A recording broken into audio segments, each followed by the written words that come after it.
want to thank you all for giving me the opportunity to speak to you tonight. We're going to expose America from the deep shroud it has been hiding in. Now is the time to rise from the rubble of our mistakes and start anew. To realize the truth behind what we believe our problems are and how to resolve them, starting with immigration. When I speak about how I believe people should be allowed to come into our country legally and live their life happily, many of you get worried. What if these immigrants come into our country and take our jobs? People like them don't belong in our country. Why should they be allowed to come in and use our land? And you know what? I agree. People like them should not be allowed to come into our country with the hopes and dreams of being able to provide for their families. After all, it's not as if we're called the land of opportunities. People like them do not belong in this country after we've worked so hard to slaughter the thousands of Native Americans that already existed on this land that we call our own. People like them should not be allowed to use our land after we worked so hard to destroy the wildlife of it. People like them don't deserve to live their life happily because we are scared to open up our minds to new ideas. Don't get to follow their dreams in the land that is known for making them come true. Don't deserve to live like an American because of where they come from and what color their skin is. There are problems that come with immigration, but there are also many positive sides to it. When immigrants come to our country, they will open businesses and create jobs. They will also expand our knowledge on the cultures of the world we live in. Immigration is not a dreadful concept. Rather, it has been distorted to seem that way. Now, why has immigration morphed into a monster of a problem? Is it the fear of them taking our jobs? Or is it the fear of them taking our lives? Most of us remember what happened in April of 2013. Many people were injured and lives were lost. This blatant act of ISIS-inspired terrorism took the lives of 3 American citizens and robbed each of their family members of a loved one. As a country, we will not stand for this. But how can we prevent this kind of terror from reaching other families?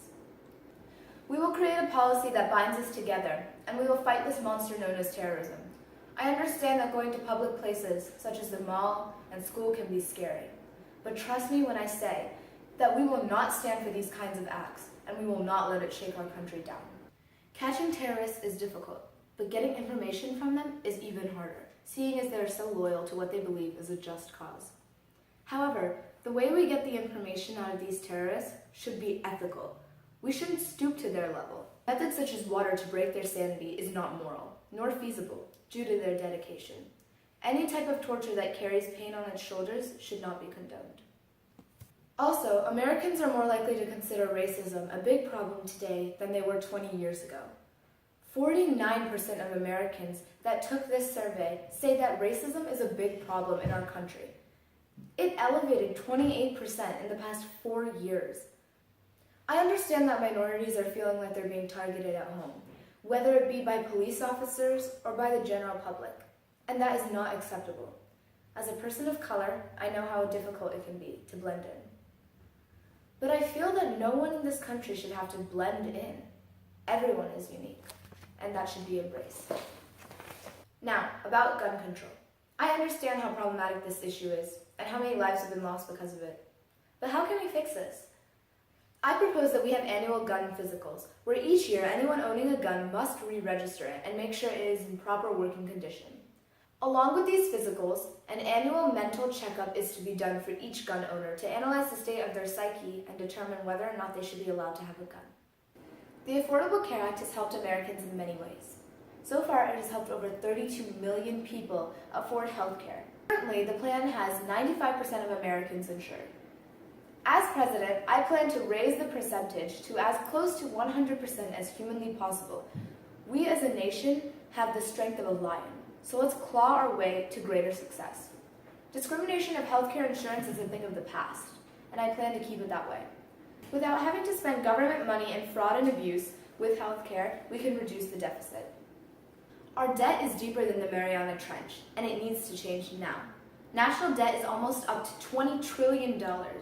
It's time to build the foundations of businesses, big or small. With strong foundations, no hurricane in the stock market will knock them down. Taxes hurt us as much as they benefit us.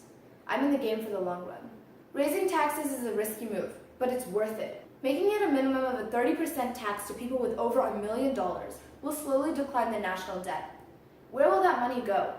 The tax money will go into businesses, transportation, and the economy to make it stronger. Life liberty, and the pursuit of happiness. Since day one, Americans were granted the right to be happy. You can be yourself. People should be able to express themselves as whatever identity they want, without the crippling fear of society. Lesbian, gay, bisexual, and transgender people are treated like stray dogs. LGBT people matter. Accept them like a family accepts their adopted. We made a big step forward by legalizing gay marriage, but an even bigger step back with the House Bill 2. Now is the time to make a step forward again. Children are our future. They are the scientists and doctors that we will have in 30 years. If we want to have good doctors and good scientists, we need to give them good education. In order for our education system to get better, we need teachers who love the students and want to make them better. Teachers should be rewarded for what they do, and not just a medal, handshake, and pat on the back, but something real. On average, teachers only make $55,000 a year. This is unacceptable. If they are shaping our children for the future, they must be given some sort of compensation for it. We must raise the pay of our teachers. I know that some of you are thinking, how are you going to pay for this? Well, I propose that teachers get companies to sponsor them so they do not have to work extra jobs just to scrape by. America will rise from the shadows which it has been hiding in. We will overcome the troubles of the present, and we will stand up for what we know to be right. With all of your help, we can be a better America. The past is the past, but the future starts with us. Thank you, and good night.